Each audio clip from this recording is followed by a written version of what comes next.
बहुत लोग ये रियलाइज़ नहीं कर पा रहे हैं कि आज वो क्रिप्टो को, बिटकॉइन को ऐसे तरीके से देख रहे हैं कि इसका फ्यूचर नहीं है। 99% लोग जो इस दुनिया में हैं इस वक़्त, मेरी बात ध्यान से सुन लें, 2030 तक अगर आप वॉर से बच भी गए, वॉर के इम्पैक्ट से बच गए, तो आप एआई के इम्पैक्ट से नहीं बचोगे। एआई जैसे बड़े-बड़े राक्षस सिस्टम में आएँगे, तो आप सोच के देखिए कि कितने बड़े लेवल की मैसिव अनएम्प्लॉयमेंट पैदा होगी। ये स्थिति केवल हिंदुस्तान में नहीं, दुनिया के हर देश में यही बन रही है। क्या इसी वजह से टर्की ने अपना सोना बेचा है जो 3 साल में एक्यूमुलेट किया जी, था? एआई का ट्रेंड इरिवर्सिबल है। 70% व्हाइट कॉलर जॉब्स अगले 3 से 5 साल में खत्म होने जा रही हैं। एक बात बताओ, आपको ये कोइंसिडेंस लगता है कि इतनी बड़ी वॉर, स्ट्रेट ऑफ हॉर्मुज़ का कॉन्फ्लिक्ट और एआई अगले 10 साल, अगले 20 साल अब ये मनी क्रिएशन कहाँ से होएगी? ये है सवाल सबसे बड़ा। अगर बैंकों के पास मनी क्रिएट करने का हक था एक क्लोज्ड लेजर के ऊपर, ओके? क्या अब वही तरीका ओपन लेजर के ऊपर टोकनाइजेशन के जरिए नहीं आ सकता? 70 टू 80% टास्क एआई एजेंट्स ही कर रहे होंगे ह्यूमन्स के बिहाफ पे। ह्यूमन्स सिर्फ उसको इंस्ट्रक्ट करेंगे। आपको उसके लिए एक नया टोकनाइजेशन, एक नया लीगल टेंडर बनाना पड़ेगा, आप चाहें या ना चाहें। कि भारत सरकार को एआई के खतरे से उभरने के लिए, इस वॉर के खतरे से उभरने के लिए commodity backed, utility backed, care backed, land backed systems of tokenization बनाने पड़ेंगे। जो पहले का राजा महाराजा बीरबल मुंशी, ये लोग जब सरकारें चलाते थे, जब ट्रेजरी संभालते थे राजा की, तो क्या वो तुम्हारी तरह स्कूल गए थे? +1 +2 किया था उन्होंने? तुम्हारे इकोनॉमिक्स की तरह हंसराज कॉलेज में गए थे वो? हम स्कूल में गए और हमने पढ़ ली केनेजियन इकोनॉमिक्स। हमें वो वाली दवाई पिलाई गई जिसका फायदा अमेरिका को जाता है। हमें Yes. ऑस्ट्रियन इकोनॉमिक्स नहीं पढ़ाई गई। Next 5 years are going to be the most important 5 years, not just of your life but of the entire humanity. Tokenization का मतलब सिर्फ ये नहीं होता है कि सरकार अपना कंट्रोल छोड़ रही है। मैं ऐसा नहीं मानता। देखिए, मैं मॉनेटरी सॉवरेनिटी की कद्र करता हूँ, उसकी इज़्ज़त करता हूँ और मैं ये मानता हूँ कि उसकी एक रेलेवेंस होती है। बट मॉनेटरी सॉवरेनिटी को कैसे इम्प्लीमेंट किया जाए, ये समय के अनुसार बदलता है। क्या आइडियली क्या इंडिया को बीटीसी का रिजर्व बना लेना चाहिए, क्योंकि कल को हो सकता है स्ट्रेट ऑफ हॉर्मुज से वो बीटीसी के अंदर पेमेंट ले, तो अचानक होड़ मचेगी पूरी दुनिया में बीटीसी को एक्वायर करने की। ये होने वाला है। ये होने वाला है। Crypto regulatory framework, positive framework बनाए बिना हम इस इतने बड़े हिस्टोरिकल इमरजेंसी का मुकाबला नहीं कर सकते। This video is powered by CoinDCX, Indian crypto industry की सबसे बड़ी, सबसे रेप्यूटेबल और FIU रजिस्टर्ड क्रिप्टो एक्सचेंज है। CoinDCX का यूज आप वेबसाइट और मोबाइल ऐप दोनों पे कर सकते हो। ऐप ओपन करते ही ये इसका साइन अप और लॉगिन पेज है, जहां से आप इजीली अकाउंट क्रिएट करके स्टार्ट कर सकते हो। लॉगिन के बाद ये इसका डैशबोर्ड है, जहां आप टॉप गेनर्स, लूजर्स और डिफरेंट प्रोडक्ट्स एक जगह पर देखने मिलते हैं। यह है मार्केट सेक्शन, जहां आप बिटकॉइन जैसे एसेट का चार्ट देख सकते हो और डायरेक्टली बाय या सेल भी कर सकते हो। अगर आप BTC USDT पेयर में ट्रेड करना चाहते हो तो यहां लिमिट और मार्केट ऑर्डर दोनों ऑप्शंस अवेलेबल है। लॉन्ग टर्म के लिए ये SIP फीचर काफी यूजफुल है, जहां आप बिटकॉइन में रेगुलर इन्वेस्ट करके स्लोली वेल्थ बिल्ड कर सकते हो। ये पोर्टफोलियो सेक्शन है, जहां आप अपने सारे होल्डिंग्स और परफॉर्मेंस इजीली ट्रैक कर सकते हो और यहां से आप अपना क्रिप्टो टैक्स रिपोर्ट भी जनरेट कर सकते हो, जो काफी हेल्पफुल है, जिसे मैं भी यूज करता हूं। अगर आप अपने एसेट से अर्न करना चाहते हो तो CoinDCX पे अर्निंग ऑप्शंस भी अवेलेबल है। इसके अंदर एक बिल्ट इन Web3 वॉलेट भी है, जिसे आप डायरेक्टली Web3 एप्स एक्सप्लोर कर सकते हो। और सबसे बड़ी बात, ट्रस्ट के लिए इनका क्रिप्टो इन्वेस्टर प्रोटेक्शन फंड और प्रूफ ऑफ रिजर्व्स भी अवेलेबल है। अगर आप क्रिप्टो में नए हो तो CoinDCX ट्राई कर सकते हो, लिंक डिस्क्रिप्शन में, और अपनी जर्नी शुरू कर सकते हो। Hello and welcome to Bitning. साथ में मिलकर शुरू करते हैं जिंदगी की दूसरी नींव। आप सबको पता है कि एआई इज द फ्यूचर, ठीक है। अब एआई के एरा में मनी का क्या फॉर्म होगा, ये बहुत इंपॉर्टेंट है। और बहुत लोग ये रियलाइज नहीं कर पा रहे हैं कि आज वो क्रिप्टो को, बिटकॉइन को ऐसे तरीके से देख रहे हैं कि इसका फ्यूचर नहीं है। बट ऐसा ही होता है यार। कई बार हमें लगता है कि जैसे ऐसा लगता था ना कि वॉर नहीं हो सकती कभी इतनी बड़ी। कभी ऐसा नहीं सोचा था कि ईरान जो है वो अमेरिका को किस तरीके से हैंडल करेगा। अमेरिका ने सोचा था कि हम बड़ी 3-4 दिन में निपट लेंगे। ईरान ने उनको दिखा दिया कि तुम 3-4 दिन छोड़ो, तुम 3-4 साल भी अगर लड़ते रहोगे तो you will only waste your energy. खास तौर पे जिस हिसाब से कल उन्होंने उनके बड़े-बड़े एयरक्राफ्ट्स को गिराया है। सो हम हमेशा क्या है, मिथ में रहते हैं हमारे, और हमें ये तब तक रियलाइज़ नहीं होता है जब तक वो चीज़ फाइनली होने नहीं लगती है। एक छोटे से उदाहरण के तौर पे आप शाम को आईपीएल देख रहे हो ना, भाई आप शाम को 6-7 बजे आईपीएल देखना शुरू करते हो, 12-1 बजे तक आईपीएल देखते हो, बार आईपीएल खत्म होने के बाद देखते हो ईरान में क्या चल रहा है, थोड़ा वो नेटफ्लिक्स वाली फीलिंग आती है, विलेन और हीरो की लड़ाई समझ में आती है, मजा आता है, चादर ओढ़ के सो जाते हो, सुबह को उठते हो काम पे चले जाते हो। सो जब तक लाइफ में ये सुकून होता है ना, एंटरटेनमेंट होता है, तब तक हम ये सोच नहीं पाते हैं कि फ्यूचर किस तरीके से बदल रहा है। इस टाइम फ्यूचर दो तरीके से बदल रहा है। एक जिस जिस तरीके से उसको वॉर इम्पैक्ट कर रही है हमारी दुनिया को, उसके वीडियोस हम पहले बना चुके हैं। पहले 2 एपिसोड आप देखोगे, आपको फिगर आउट हो जाएगा कि किस तरीके से वॉर इम्पैक्ट कर रही है। आज का वीडियो स्पेसिफिकली हम एआई कैसे इम्पैक्ट कर रहा है। तो पहली बार ह्यूमैनिटी के अंदर 2 एक्सट्रीम सिनेरियो हैं। आपकी ज़िंदगी में एक चीज़ इम्पैक्ट नहीं कर रही है। एक आपको वॉर जियोपॉलिटिक्स इम्पैक्ट कर रही है, दूसरा आपको एआई। अगर आप वॉर से बच भी गए, सुनते रहिएगा, ये बहुत इंपॉर्टेंट लाइन बोल रहा हूँ। अगर आप एक बार को वॉर से बच भी गए तो आपको एआई नहीं छोड़ेगा। 99% लोग जो इस दुनिया में हैं इस वक्त, मेरी बात ध्यान से सुन ले, 2030 तक अगर आप वॉर से बच भी गए, वॉर के इम्पैक्ट से बच गए, तो आप एआई के इम्पैक्ट से नहीं बचोगे। तो एक तरफ आपको तैयारी करनी है वॉर की, कि वॉर के इम्पैक्ट से कैसे बचना है। उसके लिए हो सकता है आपको ज़मीन, एक गाँव के अंदर, आज सुनील सर की वो बातें याद आती हैं कि आज से 2 साल पहले उन्होंने बात बोली थी। आज ज़मीन जो रूरल में, उनके भाव बढ़ने लग गए हैं अचानक। अचानक लोग इस तरह की बातें करने लग गए हैं, सेल्फ सस्टेनेंस, रिलायंस। तो वो 2 साल पुराने वीडियोस अगर मैं आज डाल दूँ ना, तो आप पागल ही हो जाओगे कि यार ये 1.5-2 साल पहले प्रेडिक्शन की थी, उसके देखो आज रिजल्ट आना शुरू हो गए हैं। सिमिलरली आज का वीडियो आपको ये बताने जा रहा है कि एआई के एरा में मनी क्या होगी, ठीक है? और उस तरीके से आपको एक आइडिया लग जाएगा कि हमें किस तरीके से इसको प्रिपेयर करना है। तो सुनील सर, इसको शुरू करते हैं कि एआई के एरा में जैसे हम देख रहे हैं, किस तरीके से आप देख रहे हो कि मनी इवॉल्व होगी, क्योंकि आप करेंसी के स्पेशलिस्ट हैं, मनी के स्पेशलिस्ट हैं, और इतने टाइम से मनी को आप ट्रैक भी कर रहे हैं। सो क्या देखते हैं आप, फ्यूचर क्या होने वाला है? काशिफ, पहले तो बहुत-बहुत शुक्रिया बिटेनिंग पर मुझे बुलाने के लिए। और ये सवाल हमारे समय का सबसे मुश्किल और सबसे ज़रूरी सवाल है जो तुम पूछ रहे हो। सबसे ज़रूरी पर सबसे मुश्किल। इसके लिए हम लोग पहले ये समझ लें कि मनी असल में है क्या? मैं उसकी डीपर डेफिनिशन में नहीं जाऊँगा, बट मोटा-मोटा जैसे आज मनी ऑपरेट करती है, वहाँ पर जाऊँगा। देखिए, हमें ऐसा लगता है कि मनी सेंट्रल बैंक प्रिंट करते हैं और सारी मनी का कंट्रोल सेंट्रल बैंक्स के पास होता है। ये बात सच तो है, पर आधी-अधूरी सच की तरह है ये बात। जैसे हिंदुस्तान के अंदर अगर आप देखें तो लगभग 50 लाख करोड़ या 50 ट्रिलियन रुपीस का करेंसी सेंट्रल बैंक ने छापा है। बट जो मनी सप्लाई है, M3 जिसको बोलते हैं, जो सरकार बैंक ने छापा है, सेंट्रल बैंक ने, वो उसको M0 बोलते हैं। और जो M3 है वो टोटल मनी सप्लाई होती है। और वो टोटल मनी सप्लाई देखें तो वो लगभग 350 लाख करोड़, यानी कि 350 ट्रिलियन के आसपास जाके बैठता है। यानी कि 50 ट्रिलियन रुपए सेंट्रल बैंक ने छापे हैं और 350 से 400 ट्रिलियन रुपए जो हैं वो मनी सप्लाई के मार्केट में घूम रहे हैं। और आप सवाल पूछेंगे कि साहब ये कैसे हो सकता है कि अगर सेंट्रल बैंक ने छापे 50 ट्रिलियन हैं तो मार्केट में 350 ट्रिलियन कैसे घूम सकते हैं? ये अगर आपको ये बात समझ में आ गई तो आपको मनी की सारी पीछे की जो फंक्शनिंग है वो समझ में आ जाएगी। देखिए, 10 से 15% मनी जो है सेंट्रल गवर्नमेंट या सेंट्रल बैंक ने छापी है इंडिया के अंदर। बट बाकी मनी जो है वो कमर्शियल बैंक्स छापते हैं। और कमर्शियल बैंक्स कैसे छापते हैं? जब कमर्शियल बैंक ने आपको एक कमर्शियल लोन दिया, ठीक है, आपकी फैक्ट्री के पेपर्स लिए, फैक्ट्री के पेपर्स की मान लीजिए फैक्ट्री की कीमत है 8 करोड़ रुपया, उसके अगेंस्ट बैंक ने आपको 5 करोड़ का लोन दे दिया।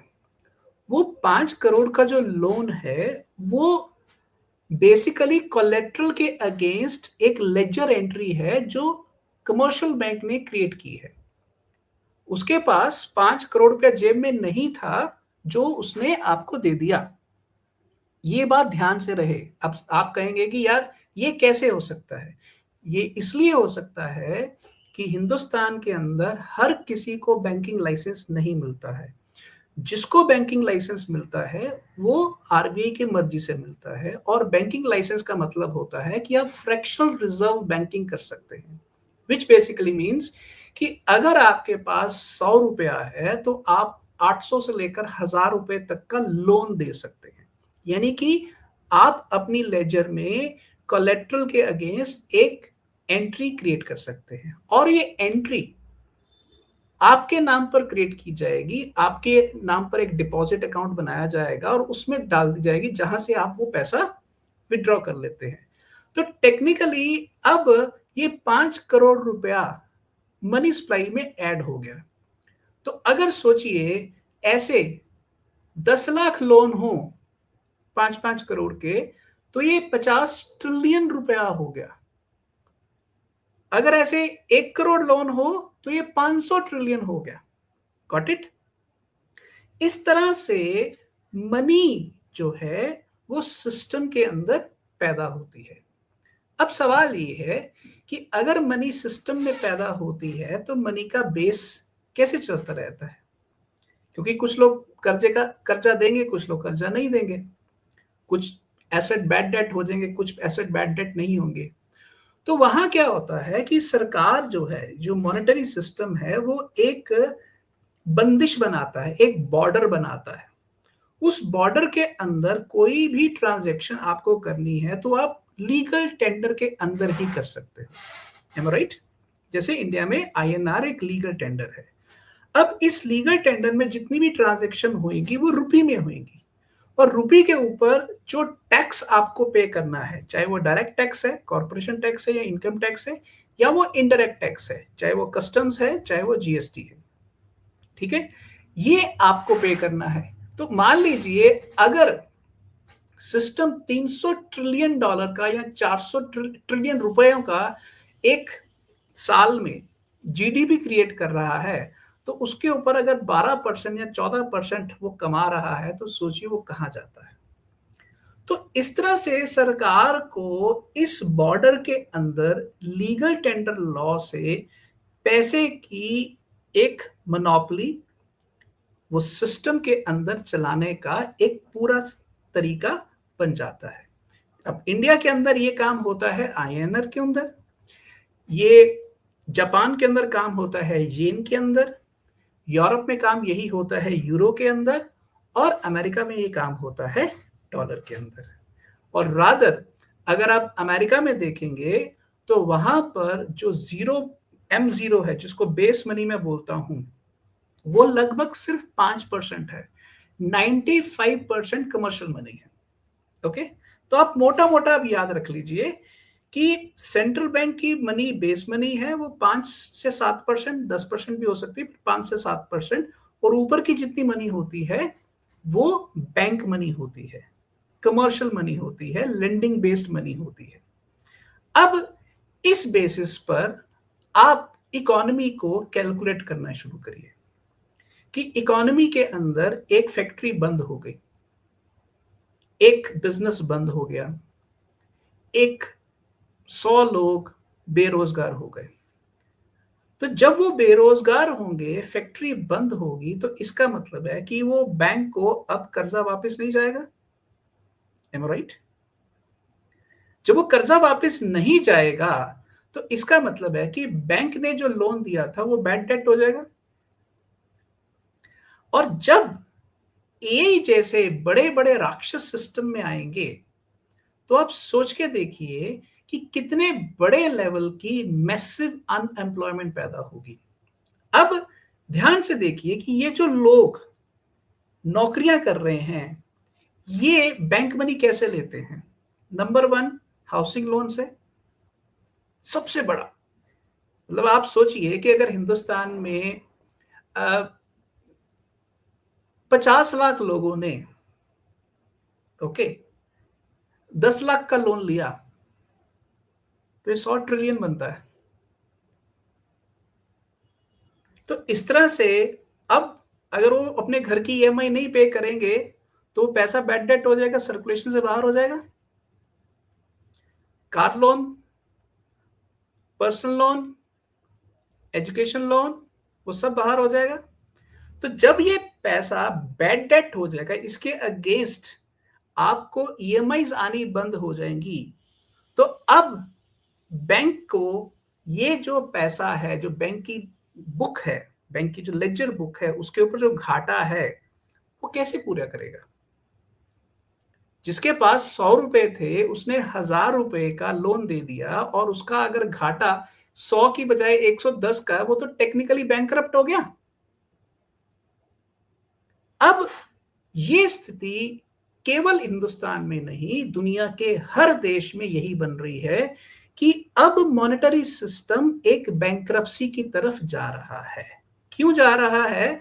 कि दुनिया के अंदर जो टैक्स पेइंग पॉपुलेशन है, ये ध्यान रहे, टैक्स पेइंग पॉपुलेशन ज्यादा इंपॉर्टेंट होती है बाकी सारी पॉपुलेशन से। जैसे हिंदुस्तान के अंदर 1% लोग 90% टैक्स देते हैं, 1% लोग 90% टैक्स देते हैं, और ये 1% लोग हैं, यानी कि 10 से 12 मिलियन के आसपास, ये हैं आईटी सेक्टर के अंदर या बड़े बैंकों के अंदर या बड़े बड़े अकाउंटिंग कंपनीज के अंदर या बिग 4 फर्म्स के अंदर काम करने वाले पढ़े लिखे लोग, वाइट कॉलर जॉब्स वाले लोग।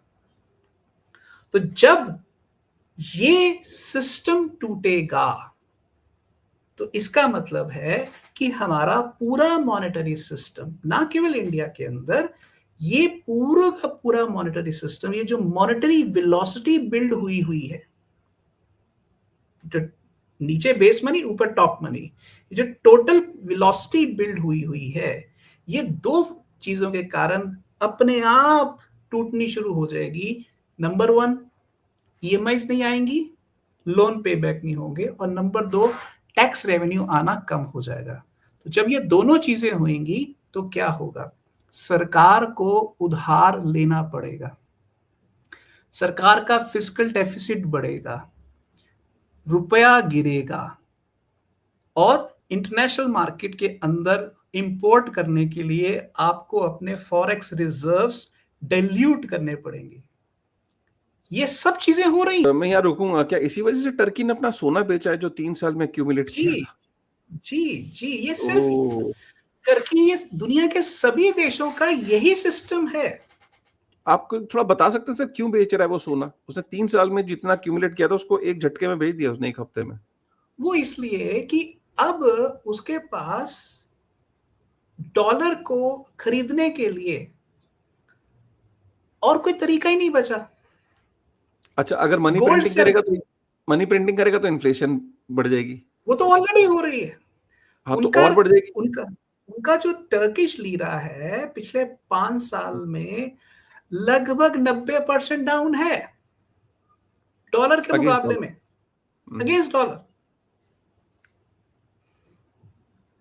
अगर भारत का रुपया अगेंस्ट डॉलर 5 साल में 40% डाउन है, तो वो 90% डाउन।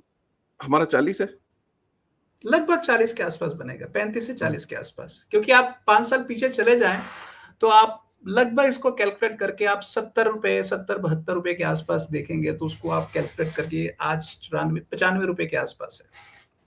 सही कह रहे हैं। तो इसलिए ये प्रॉब्लम एक देश में नहीं है, ये सभी देशों के साथ यही प्रॉब्लम है। अब एक तरफ टैक्स आपका डाउन जा रहा है और दूसरी तरफ आपकी मॉनेटरी वेलोसिटी डाउन जा रही है। तो अब आप क्या करेंगे as a nation, as a banking system, as a monetary system? आप क्या करेंगे?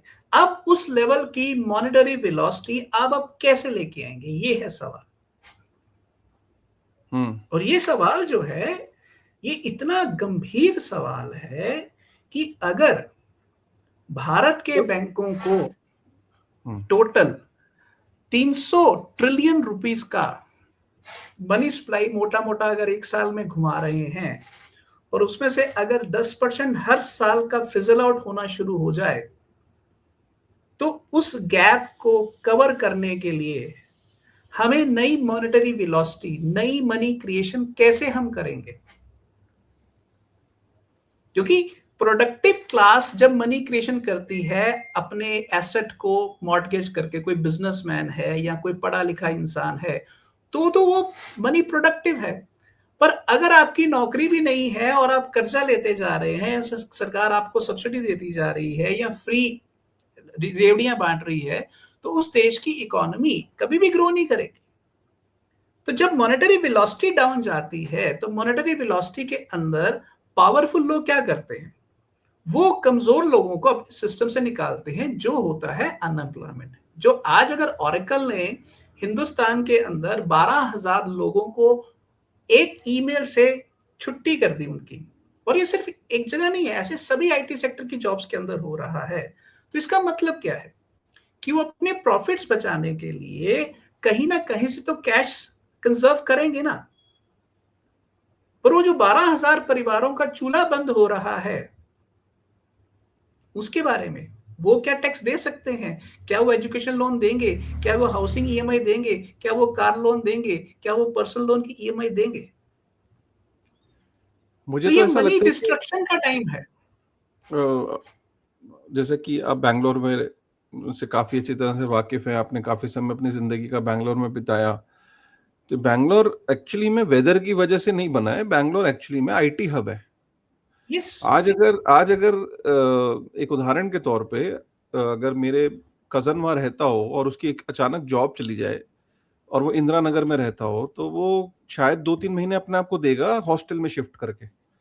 अदरवाइज उसको वो लगेगा कि यार मेरा अगर कुछ बन नहीं पा रहा है बैंगलोर में, तो मैं यार अब चलता हूँ अपने घर की तरफ। जैसे सपोज यस। अगर कल को चंडीगढ़ से होगा तो चंडीगढ़ चला जाएगा, कोई लुधियाना से आया है तो लुधियाना चला। एक्चुअली में बैंगलोर से नहीं बना है, बैंगलोर बना है जब दुनिया भर से बच्चे कॉलेजेस से पास आउट होके बैंगलोर में बसते हैं।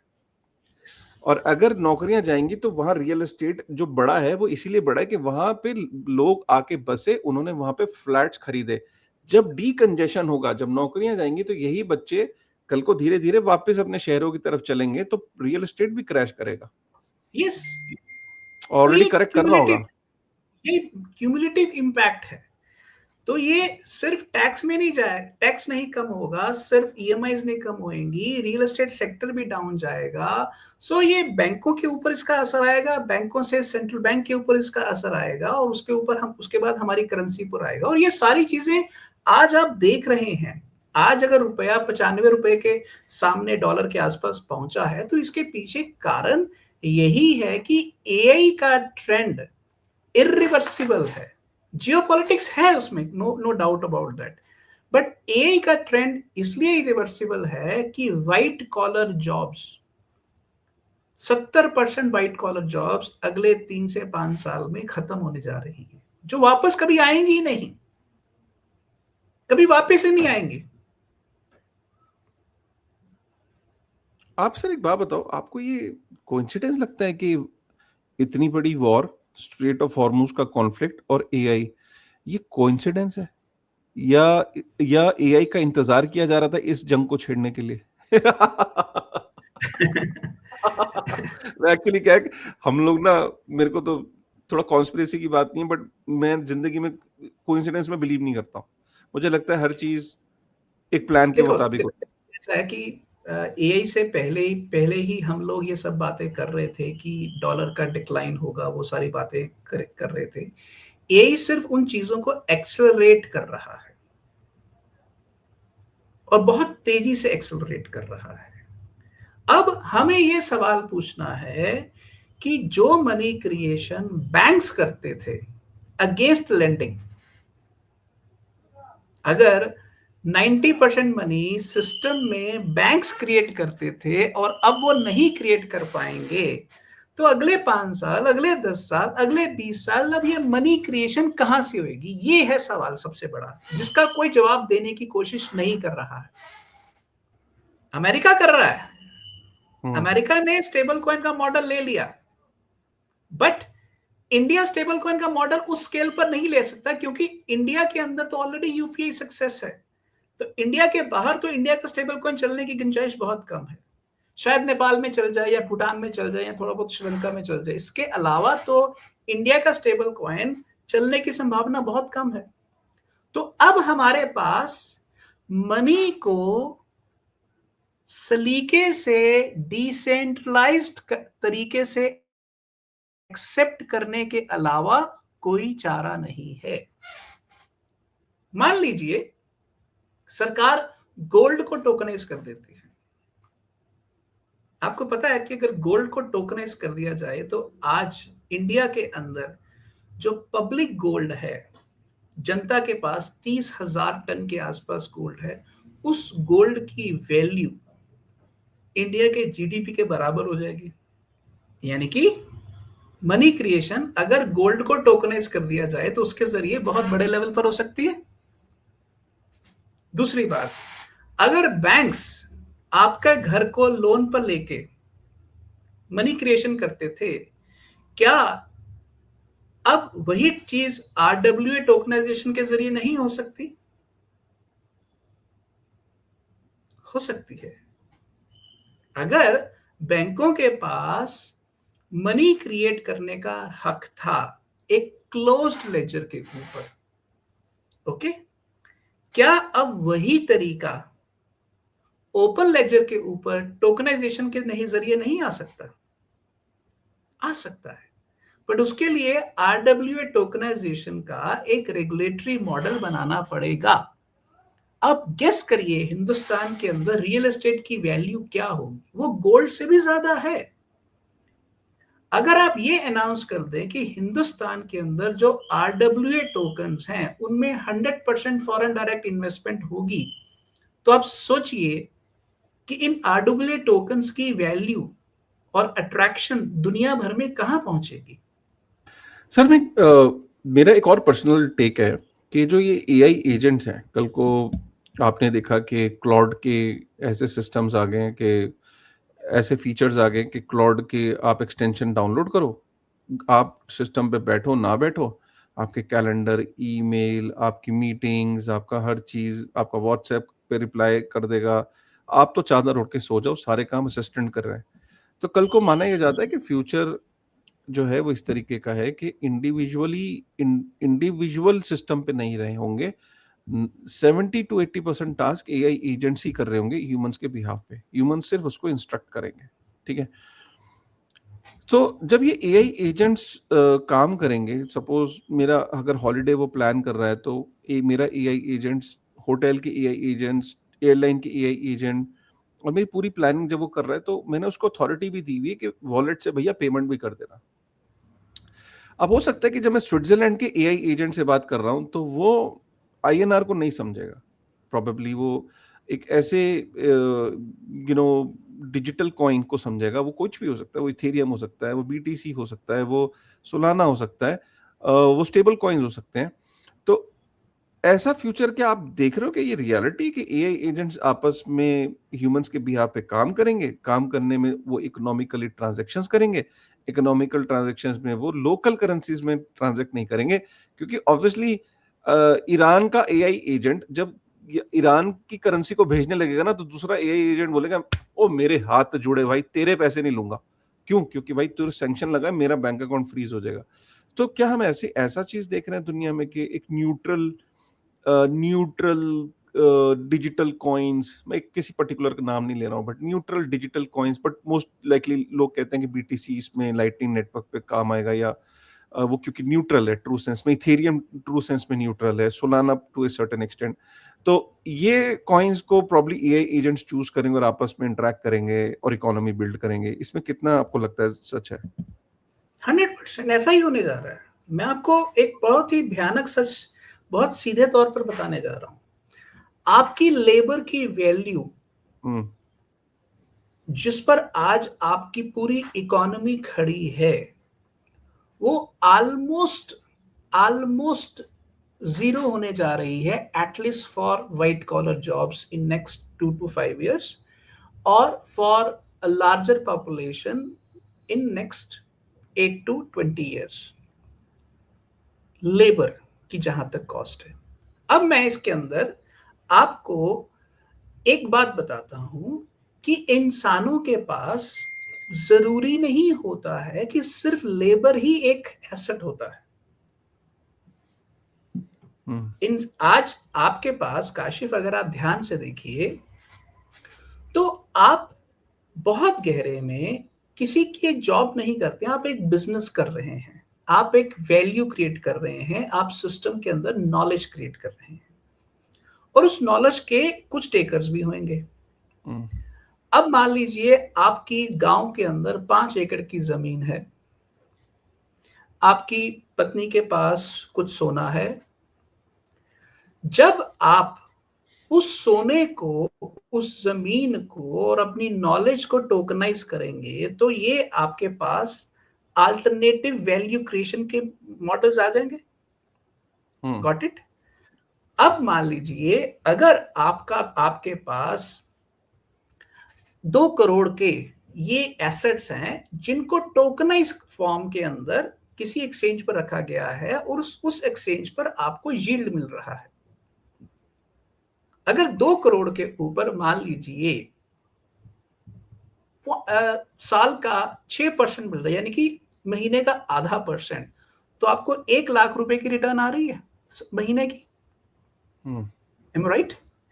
सवाल ये है कि अगर हम ह्यूमन लेबर की बजाय कमोडिटीज को टोकनाइज करें, जैसे गोल्ड और सिल्वर हो गया, एनर्जी को टोकनाइज करें जैसे इलेक्ट्रिसिटी और कंप्यूट हो गया, एआई कंप्यूट हो गया, उसी तरह से हम ह्यूमन केयर को टोकनाइज करें, जैसे आप पढ़ा रहे हैं, आप नर्स हैं, आप एक बच्चे का ध्यान रख रही हैं, तो जो चीजें केयर के लिए कोई आपका खाना बनाएगा, सारा काम रोबोट्स नहीं करेंगे, उसकी जरूरत भी नहीं है। तो जब ये चीजें, जिसको मैं केयर इकोनॉमी बोलता हूं, लेबर इकोनॉमी नहीं, केयर इकोनॉमी, तो केयर इकोनॉमी का साइज लेबर इकोनॉमी से ज्यादा बड़ा है, क्योंकि केयर के बिना इंसान जिंदा नहीं रह सकते। आपने कभी सोचा है कि कोई सोच सकते हैं कि कोई बच्चा पैदा होते ही काबिल बन जाए? उसको काबिल बनाने के लिए इंसानों को 18 से 20 साल लगाने पड़ते हैं उसको काबिल बनाने के लिए। इसमें माँ बाप, परिवार, आसपास का समाज आता है। दुनिया में वाहिद इंसान लोग हैं जो अपने बच्चों को ट्रेन करने में 18 से 20 साल लगा देते हैं। इसलिए हमें टोकनाइजेशन का model, number 1 land, number 2 energy, number 3 deep compute, number 4 gold and silver and number 5 care unit है। अगर एक टीचर आपको पढ़ा रहा है, 4 घंटे पढ़ाता है, तो उसकी जो वैल्यू है, उस वैल्यू को आप टोकनाइज कर सकते हैं। एक नर्स अगर आपके बच्चे को 8 घंटे केयर दे रही है तो उसकी वैल्यू टोकनाइज की जा सकती है। आज हम इस वैल्यू को सिर्फ रुपी में टोकनाइज करते हैं क्योंकि हम उसको लीगल टेंडर मानते हैं और सब इसको लीगल टेंडर मानते हैं। बट अगर रुपी की वैल्यू कंटिन्यूसली डाउन जाती गई, केयर तो तब भी चाहिए। तो आपको उसके लिए एक नया टोकनाइजेशन, एक नया लीगल टेंडर बनाना पड़ेगा। आप चाहें या ना चाहें, मनी वेलोसिटी क्रिएट करने के लिए टोकन को सेकंड लीगल टेंडर मानना पड़ेगा। और उसमें 2 किस्म के टोकन होंगे, एक जिनको आप रेगुलेट करेंगे और आपके देश में बनेंगे, और दूसरे वो टोकन जो बाहर के देशों से आए हैं या इंटरनेट से आए हैं और इनको आप रेगुलेट करेंगे, यानी कि बिटकॉइन, इथेरियम, सोलाना जैसे टोकन, या यूएसडीटी जैसे, यूएसडीसी जैसे। तो ये इतना बड़ा चैलेंज है आज हम सब लोगों के लिए कि इस मुद्दे को हर लेवल पर, पब्लिक लेवल पर, रेगुलेटरी लेवल पर, पॉलिसी लेवल पर हमें खड़ा करना पड़ेगा कि अगर हमने मॉनेटरी वेलोसिटी का नया तरीका नहीं बिल्ड किया तो हम रिसेशन में 100% जा चुके हैं। कम से कम बॉटम 90% रिसेशन में जा चुका है, ऊपर का 10% बचा है जो रिसेशन में जाने से भी बचा हुआ है। और अगर हमने कुछ नहीं किया तो हिंदुस्तान का पूरा सिस्टम रिसेशन में जा रहा है अगले कुछ महीनों में।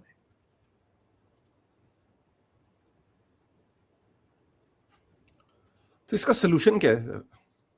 इसका सोल्यूशन यही है कि भारत सरकार को एआई के खतरे से उभरने के लिए, इस वॉर के खतरे से उभरने के लिए commodity backed, utility backed, care backed, land backed systems of tokenization बनाने पड़ेंगे, क्योंकि लैंड की जरूरत तो कभी खत्म नहीं होने वाली, बिजली की जरूरत तो कभी खत्म नहीं होने वाली, डीप कंप्यूट की जरूरत तो कभी खत्म नहीं होने वाली, गोल्ड और सिल्वर का स्टैंडर्डाइजेशन तो कभी खत्म नहीं होने वाला। इंसान को खाना बनाने के लिए, हाउसकीपिंग के लिए, बच्चों को पालने के लिए, बूढ़ों की देखरेख के लिए केयर की जरूरत कभी खत्म नहीं होगी। तो जब तक हम अल्टरनेटिव टोकन्स को मनी का दर्जा नहीं देंगे, हम मनी वेलोसिटी नए सिरे से बिल्ड नहीं कर सकते। And here I am talking of trillions of rupees, trillions, not billions. ये तो जैसे ये इंडिया स्पेसिफिक आप बात कर रहे हो, बट ग्लोबली जब हम देख रहे हैं वहां भी यही आएगा, हम्म, वहां भी यही आएगा। इसीलिए मैं बार बार कह रहा हूं कि टोकनाइजेशन में दो किस्म के टोकन होंगे, एक जो ऑलरेडी क्रिप्टो मार्केट ने बना दिए हैं, bitcoin, Ethereum, Solana, polygon, bat, Filecoin, क्योंकि ये सारे वो प्रोजेक्ट्स हैं जो यूटिलिटी बिल्ड कर रहे हैं। आज प्रॉब्लम क्या है कि सरकार सोचती है कि वो एक कंट्री के अंदर सारी की सारी यूटिलिटी को मोनोपोलाइज करके सिंगल वैल्यू के अंदर रिड्यूस कर देगी, वो है रुपी, जिसको लीगल टेंडर बोलते हैं। मैं ये कह रहा हूं कि अगर हम एक ही लीगल टेंडर से चिपके रहे तो हम कंगाल हो जाएंगे। जैसे आज तुर्की को गोल्ड बेचना पड़ा, कितनी देर तक गोल्ड बेचेगा तुर्की? आप गेस करिए उनकी करेंसी का डेप्रिसिएशन रेट। अल्टीमेटली इन सभी कंट्रीज को, ये सिर्फ इंडिया की बात नहीं कर रहा हूं, सभी कंट्रीज को टोकनाइजेशन एक्सेप्ट करनी पड़ेगी, और उसमें इंटरनेट कॉइन्स या इंटरनेट टोकन्स और गवर्नमेंट रेगुलेटेड टोकन्स, दोनों की बात हमें सामने एक्सेप्ट करनी पड़ेगी। और उसके लिए कॉइन डीसीएक्स जैसी एक्सचेंजेस को ऑलरेडी उनकी लीडरशिप है, उनके पास वो इंफ्रास्ट्रक्चर है वो मैनेज करने के लिए। जो काम आज स्टॉक मार्केट कर रहा है, वही काम आने वाले समय के अंदर कॉइन डीसीएक्स जैसी एक्सचेंजेस करेंगी। तो बेसिकली क्या है कि आज की डेट में चैलेंजेस एक नहीं है, दो नहीं है, तीन है, कि आप किस तरीके से अपने वॉर की वजह से आपकी किचन, आपका करियर, आपका ट्रांसपोर्टेशन, सब कुछ इम्पैक्ट हो रहा है। और इसमें एक और चीज मैं ऐड कर दूं। जी, जी। इसमें जैसे आपको पिछले एक साल में गोल्ड और सिल्वर के अंदर बूम नजर आया, आने वाले दिनों में आपको यही बूम क्रिप्टो में नजर आएगा, और खासकर टॉप कॉइन्स में नजर आएगा। क्यों? क्योंकि ये अब रेयर एसेट्स होने जा रहे हैं। आप बिटकॉइन का रिप्लेसमेंट नहीं ला सकते, इथीरियम का रिप्लेसमेंट नहीं ला सकते। और जब ये रेयर एसेट्स होंगे, क्योंकि अब हर किसी को सबसे पहली प्रेफरेंस होगी पॉलिटिकली न्यूट्रल इंटरनेट मनी या इंटरनेट टोकन, और इसके लिए ऑलरेडी क्रिप्टो मार्केट ने पूरा इंफ्रास्ट्रक्चर तैयार कर दिया है। ये चीज वही काम करने जा रही है जो पिछले एक साल में गोल्ड और सिल्वर ने किया है। सो एक चीज क्लियर हो गई है कि बेसिकली वॉर की वजह से आपका किचन इम्पैक्ट हो रहा है, आपका करियर इम्पैक्ट हो रहा है, एआई की वजह से भी आपका करियर इम्पैक्ट हो रहा है, आपका फ्यूचर में काम करने का तरीका इम्पैक्ट हो रहा है, आपकी इन्वेस्टमेंट्स इसलिए इम्पैक्ट हो रही है क्योंकि मनी इम्पैक्ट हो रही है, क्योंकि आपकी इन्वेस्टमेंट जो थी वो फाइनेंशियल इंस्ट्रूमेंट्स थे, सिक्योरिटीज में आपकी इन्वेस्टमेंट थी। आपने कमोडिटीज को कभी तरजीह नहीं दी, आपकी दादी और आपकी मम्मी ने तो दी। भाई आप जब से एक मिलेनियल्स होते हैं ना, जैसे हम लोग मिलेनियल्स हैं, मैं मिलेनियल, ऐसे ही जो जेंजी है उनसे पूछो ना, उन्होंने गोल्ड को उस हिसाब से कभी नहीं देखा, क्योंकि मनी की नॉलेज ही नहीं थी। मनी की नॉलेज हमारे पेरेंट्स को थी। हमारे पेरेंट्स के बाद उन्होंने हमें नॉलेज ट्रांसफर नहीं करी और हमें पढ़ा दिया गया केनेजियन इकोनॉमिक्स। हमारे माँ बाप का कम पढ़ना अच्छा था, पता है। कई बार कहते हैं कि यस। जिंदगी में दुनिया, हमारे माँ बाप का कम पढ़ना अच्छी अच्छी चीज है। ये भी अच्छी चीज थी। अब आप बोलोगे यार आप क्या ही बातें कर रहे हो काशिफ जी। मैं कह रहा हूँ पढ़ाई का समझदारी से कोई रिलेशन नहीं होता। क्या जब केनेजियन इकोनॉमिक्स पहले के राजा महाराजा नहीं पढ़ते थे तो क्या उन्हें इकोनॉमिक्स नहीं आती थी? अबे क्या बात कर रहे हो सर। जो पहले का राजा महाराजा, बीरबल, मुंशी, ये लोग जब सरकारें चलाते थे, जब ट्रेजरी संभालते थे राजा की, तो क्या वो तुम्हारी तरह स्कूल गए थे? +1 +2 किया था उन्होंने? तुम्हारे इकोनॉमिक्स की तरह हंसराज कॉलेज में गए थे वो? तो हमारे माँ बाप भी हंसराज कॉलेज नहीं गए थे, वो बहुत अच्छे कोई सेंट स्टीफंस नहीं गए थे, लेकिन मनी को जानते थे। गलती उनसे क्या हुई? जनरेशनल नॉलेज का ट्रांसफर नहीं किया, उन्होंने हमें स्कूल भेज दिया। हम स्कूल में गए और हमने पढ़ ली केनेजियन इकोनॉमिक्स। हमें वो वाली दवाई पिलाई गई जिसका फायदा अमेरिका को जाता है। हमें यस। ऑस्ट्रियन इकोनॉमिक्स नहीं पढ़ाई गई। अगर हमें ऑस्ट्रियन इकोनॉमिक्स की पैरासीटामोल की 10 mg भी खिला दी होती तो मैं बता रहा हूं हमें ये परेशानी नहीं होती। अब हमें यस। कमोडिटी की वैल्यू समझ में आ रही है। अब हमें लग रहा है हाय हाय गोल्ड, हाय हाय मेरे सामने से निकल गया। अब मुझे कमोडिटीज की, मुझे एसेट्स की, मुझे स्केर्सिटी की, मुझे हिस्ट्री ऑफ मनी की नॉलेज हो रही है। अब जब मुझे नॉलेज हो रही है तो मैं ये कह सकता हूं कि you are reasonably late but still not very late. The whole point which we are trying to make here is कि कोई सही गलत की चीज नहीं है। मैं ये कह रहा हूं कि आईपीएल के जोन से निकलो दोस्त। ये जो तुम अपनी रातें और शामें बर्बाद कर रहे हो ना, वहां से निकलो। सोचो कि दुनिया में चल क्या रहा है। अगले 5 साल बड़े क्रूशल है। आपको मैं डरा नहीं रहा हूं। Next 5 years are going to be the most important 5 years, not just of your life but of the entire humanity. Yes. चीजें शेप होने जा रही है। आपको कुछ हमारी बातें बड़ी अजीब भी लगी होंगी, रेडिकल लगी होंगी, कुछ ऐसी लगी होंगी कि अरे यार ये एक्सट्रीम सोच रख रहे हैं, ऐसी नहीं वैसे नहीं। हम सारे सिनेरियोस को डिस्कस कर रहे हैं। हम ये कह रहे हैं कि ये किसी भी देश के हित में और इंडिया के स्पेसिफिकली हित में ये है कि जो हमारे पास स्ट्रेंथ है, हमारी गोल्ड, हमारी जो स्ट्रेंथ है, उसको टोकनाइजेशन करके उसको वैल्यू उसको हम बेचे ना, हम उसको बिना बेचे टोकनाइज करके उसकी यूटिलिटी से अब कैसे अपनी इकोनॉमी को सेव कर सकते हैं। लेकिन इसके लिए हमें अपने दिमाग के चारों छठे दरवाजे खोलने पड़ेंगे, तब जाके हम उस चीज पे अराइव हो पाएंगे। यस। और इसके में ये एक और, हाँ, इसमें एक और चीज मैं क्लैरिफाई कर दूं कि टोकनाइजेशन का मतलब सिर्फ ये नहीं होता है कि सरकार अपना कंट्रोल छोड़ रही है। मैं ऐसा नहीं मानता हूं। देखिए, मैं मॉनेटरी सॉवरेनिटी की कद्र करता हूं और उसकी इज्जत करता हूं और मैं ये मानता हूं कि उसकी एक रेलेवेंस होती है। बट मॉनेटरी सॉवरेनिटी को कैसे इंप्लीमेंट किया जाए ये समय के अनुसार बदलता है। जैसे अगर आप 70 या 100 साल पीछे चले जाएं, जब पहली बार सेंट्रल बैंक्स ने मनी प्रिंटिंग की थी, ओके, जब सेंट्रल बैंक्स आए थे 1914 में पहला सेंट्रल बैंक फेडरल रिजर्व आया था, तो फ्रैक्शनल रिजर्व बैंकिंग उसके कुछ समय बाद पॉपुलर होना शुरू हुआ, क्योंकि फ्रैक्शनल रिजर्व बैंकिंग के अंदर एक लाइसेंस्ड एंटिटी क्रिएट होती थी जिसको फ्रैक्शनल रिजर्व बैंकिंग के अंदर मनी क्रिएशन की पावर होती थी। यानी कि अब सेंट्रल बैंक अपनी पावर डेलीगेट कर रहा है, डिस्ट्रीब्यूट कर रहा है। एम आई राइट?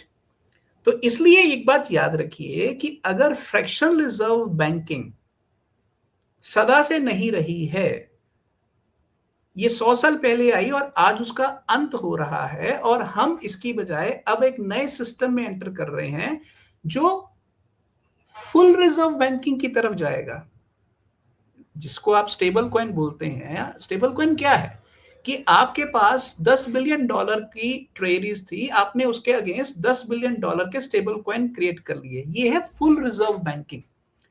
उसी तरह से अब हम फुल रिजर्व बैंकिंग की तरफ जा रहे हैं। बट फुल रिजर्व बैंकिंग की एक प्रॉब्लम ये है, खासकर डेवलपिंग कंट्रीज के लिए, कि उनके पास उनकी सिक्योरिटीज की इतनी वैल्यू होगी ही नहीं कि वो मनी क्रिएशन सक्सेसफुली कर पाएंगे। वो डॉलर के मुकाबले में तो नहीं कर पाएंगे। तो उनके पास टोकनाइजेशन अगर करने का कोई तरीका है तो वो है gold, silver, energy, land, compute और केयर। इनको जब वो टोकनाइजेशन में लेके आएंगे तो उसमें बड़ा सिंपल सा सरकार एक काम कर सकती है। अगर मेरे पास 50 तोले सोना है, मैं 50 तोले सोने को अगर ध्यान से देखूं तो आज की तारीख में लगभग 70 लाख का वो सोना बनता है। तो अगर मैं 70 लाख को टोकनाइज करता हूं, उसके ऊपर एक मनी इंस्ट्रूमेंट क्रिएट करता हूं, तो मैं साल का 3% दूंगा साइनरेज फीस, क्योंकि सरकार को तो मनी प्रिंटिंग का जो रेवेन्यू वही चाहिए ना। तो 1% सेंट्रल गवर्नमेंट को, 1% स्टेट गवर्नमेंट को और 1% स्टेट लोकल गवर्नमेंट को, म्यूनिसिपैलिटी को या पंचायत को। अब इसके ऊपर मुझे कोई इंटरेस्ट नहीं पे करना, ये याद रखिए। अगर मैं इसके ऊपर कोई इंटरेस्ट नहीं पे कर रहा हूं और साल का सिर्फ 3% इन 3 लेवल्स ऑफ गवर्नमेंट को दे रहा हूं, तो इसका मतलब है कि मुझे अगर इंटरेस्ट नहीं पे करना है तो इसका मतलब है कि मेरी बहुत बड़े लेवल पर सेविंग हुई as a user, as a citizen. और दूसरा, सरकार की 3% की डायरेक्ट साइनरेज फीस, जिसको एक टैक्सेशन फीस भी आप कह सकते हैं, बट उसकी जो टर्म है साइनरेज फीस उसको बोलते हैं। तो इसका सीधा मतलब है कि सरकार उसके अंदर मनी क्रिएशन को किस लेवल तक लेके जाना है उसको बड़े आराम से मैनेज कर सकती है। और ये चीज इतनी मुश्किल नहीं है। इसके लिए सिर्फ पॉलिसी फ्रेमवर्क बनाना पड़ेगा। क्योंकि अगर आप गोल्ड को ही टोकनाइज करने में कामयाब हो गए, या लैंड को टोकनाइज करने में कामयाब हो गए, या एनर्जी को टोकनाइज करने में, या कंप्यूट को, या डेटा को, किसी भी चीज को, तो आप देखिए मनी वेलोसिटी सिस्टम में किस लेवल पर जाएगी। और उस मनी वेलोसिटी से सरकार का जो साइनरेज रेवेन्यू आएगा वो किस लेवल पर जाएगा, और उससे जो इंडियन रुपी को जो स्ट्रेंथ मिलेगी वो किस लेवल पर जाएगी। इसलिए टोकनाइजेशन का मतलब, मनी के अंदर 2 लीगल टेंडर लाने का मतलब मॉनेटरी सॉवरेनिटी खोना नहीं है, वो मॉनेटरी सॉवरेनिटी को स्ट्रेंथन करना है। देखिए, मैं बार बार इस चीज को एआई और जियोपॉलिटिकल टेंशन के साथ जोड़ के आपको एक ही बात, दिशा जो है वो यही है, मनी वेलोसिटी। मनी वेलोसिटी अगर कमर्शियल बैंक्स नहीं क्रिएट कर पाएंगे तो टैक्स सोर्सेज डाउन जाएंगे, आपके एसेट्स डाउन जाएंगे, डेट का जंकयार्ड बनेगा, फिस्कल डेफिसिट बढ़ेगा और आपकी करेंसी गिरती जाएगी। और जो हो रहा है, इस सारे प्रोसेस को रोकने का एक ही तरीका है कि मनी वेलोसिटी अब हमें एक डिफरेंट जोन से क्रिएट करनी पड़ेगी, जो टोकनाइजेशन से ही आएगा, which basically means crypto positive regulatory framework बनाना पड़ेगा। और जो अमेरिका ने कर लिया है, हमें करना बाकी है। एब्सोल्युटली। और दुनिया एक चीज को नहीं समझ रही है कि जो करंट हालात बने हैं, इसमें अगर ईरान कल को ये बोल दे कि स्ट्रेट ऑफ हॉर्मुज पे उसका टोल ऑलमोस्ट सर्टेन हो गया, वो अब वो छोड़ने वाला नहीं, ये अपॉर्चुनिटी। इसीलिए ईरान भी अब इस वॉर को ड्रैग कर रहा है कि ठीक है, तुमने जितना करना था ठीक है कर लिया, मुझे तो एक अपॉर्चुनिटी तुमने दे ही दी ना। और वो टोल लगा के बोल दे कि मेरे को मेरी करेंसी में नहीं चाहिए पैसा, मेरे को युआन में भी नहीं चाहिए, कल को न्यूट्रल करेंसी ढूंढते हैं बिटकॉइन। और वो न्यूट्रल करेंसी कल को बिटकॉइन में पेमेंट लेना शुरू कर दे स्ट्रेट ऑफ हॉर्मुज से। आप इमेजिन नहीं कर सकते कि बिटकॉइन की इंपॉर्टेंस कितनी बढ़ जाएगी उस वक्त। वही वो सोलाना भी नहीं करेगा, वो इथेरियम भी नहीं करेगा, वो कहेगा मैं बीटीसी में करूं, पेमेंट लूंगा स्ट्रेट ऑफ हॉर्मुज से जो भी जहाज गुजरेगा। ये होने जा रहा है। और इसका खमियाजा ईरान इतना नहीं भोगेगा जितना इंडिया भोगेगा, क्योंकि इंडिया लगभग $200 बिलियन का एनुअल ऑयल इंपोर्ट करता है। क्या वो बिटकॉइन में पे कर सकता है? नहीं आंसर कर इज, तो सकते हैं, उसको उसको बेसिकली मनी प्रिंटिंग करनी पड़ेगी एक्वायर करने के लिए। पर मनी प्रिंटिंग, जितनी मनी प्रिंटिंग करेंगे उनका रुपया और डाउन जाएगा। हाँ एग्जैक्टली तो आपके पास या तो बिटकॉइन का फॉरेक्स रिजर्व बनाओ। तो आइडियली क्या इंडिया को बीटीसी का रिजर्व बना लेना चाहिए अब, क्योंकि कल को हो सकता है स्ट्रेट ऑफ हॉर्मुज से वो बीटीसी के अंदर पेमेंट ले। We are already late Kashif, we are already late by 5 years। ये वॉर तो 4 साल पहले शुरू हो गई थी, एआई 3 साल पहले शुरू देखो हो गई थी, ये हम ऑलरेडी लेट है। ये तो कंफर्म है ना, मेरे को जो दिख रहा है वो ये तो कंफर्म है कि ईरान स्टेबल कॉइन्स में तो पेमेंट नहीं लेगा, यूएसडी और यूएसडीटी यूएसडीसी। उसको तो इतना तो समझदार है, उसको पता है पीछे से वो फ्रीज मार देंगे मेरा वॉलेट। तो वो किसी छोटी ब्लॉकचेन को भी नहीं लेगा अभी, क्योंकि चाहे वो रिवर्स हो जाती हैं या डबल स्पेंडिंग अटैक हो सकता है, पॉसिबल है, सुई हो गया ये हो गया, तो वो सबसे सिक्योर के लिए जाएगा, बीटीसी के लिए हाँ, जाएगा वो बिटकॉइन बिटकॉइन ईथर के लिए जाएगा या ईथ के लिए जाएगा, तीसरी वो भी नहीं जाएगा। और अगर वो चला गया तो अचानक होड़ मचेगी पूरी दुनिया में बीटीसी को एक्वायर करने की। ये होने वाला है, ये होने वाला है। जिस तरह से चांदी और सोना पागलों की तरह पिछले साल बढ़ना शुरू हो गए थे, वही चीज क्रिप्टो में होने वाली है। पॉलिटिकली न्यूट्रल मनी का समय आ गया है, नहीं तो मॉनेटरी वेलोसिटी की जो कमी हो रही है इंडिया और बाकी दुनिया में, ये हमें ले डूबेगी। Crypto regulatory framework, positive framework बनाए बिना हम इस इतने बड़े हिस्टोरिकल इमरजेंसी का मुकाबला नहीं कर सकते। हमें बिटकॉइन इथेरियम को अपने फॉरेक्स रिजर्व का मैंडेटरी पार्ट बनाना चाहिए। ये मैं खुशी से नहीं कह रहा हूं, मजबूरी से कह रहा हूं, क्योंकि अब ऑप्शन नहीं कोई है। एक सेकंड, आप जितने भी लोग इस चीज वीडियो को सुन रहे हैं, आप देखिए कि आप पसंद करो बीटीसी को ना करो, फर्क ही नहीं पड़ता, उससे फर्क नहीं पड़ता। इट रियली डजंट मैटर कि आप उसको पसंद करते हो नहीं करते, दुनिया के हालात आपको मजबूर कर देंगे उसको करने के लिए। अब ये स्ट्रेट ऑफ हॉर्मुज जहां से 30% ऑयल निकल ऑयल पास 20% ऑयल पास होता है, 30% गैस पास होती है, 33% हीलियम पास होता था, 30% फर्टिलाइजर पास होता था, 95% इंटरनेट की केबल पास होती है। इससे इंपॉर्टेंट रास्ता नहीं है दुनिया में, और 90% हीलियम गैस पास होती है। हाँ, इससे इंपॉर्टेंट रास्ता नहीं था दुनिया में। हम तो सो रहे थे, आपको स्कूल में पढ़ाया था? अगर मुझे स्कूल में 7th 8th क्लास में पढ़ा दिया जाए कि दुनिया का सबसे इंपॉर्टेंट रास्ता स्ट्रेट ऑफ हॉर्मुज है, तो मैं क्या होता कि ये ब्यूरोक्रेट्स भी इसको पहले समझ लेते। होता क्या कि अगर हमें चीजें पहले पता होती है ना, तो हम पहले से इसकी प्लानिंग करते हैं कि यार कल को अगर वो रास्ता बंद हो गया तो क्या करेंगे।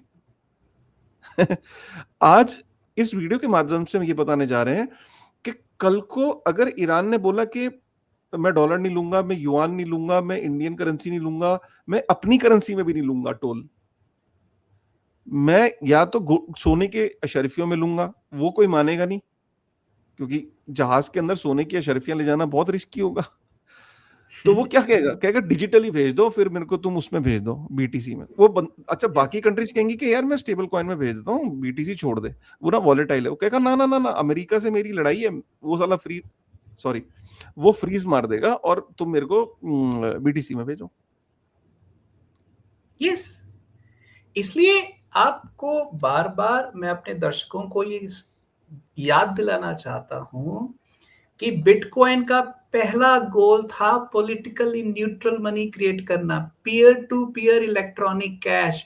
वो 18 साल पहले भी बात रेलेवेंट थी, आज भी रेलेवेंट है और 18 साल बाद भी रेलेवेंट रहेगी।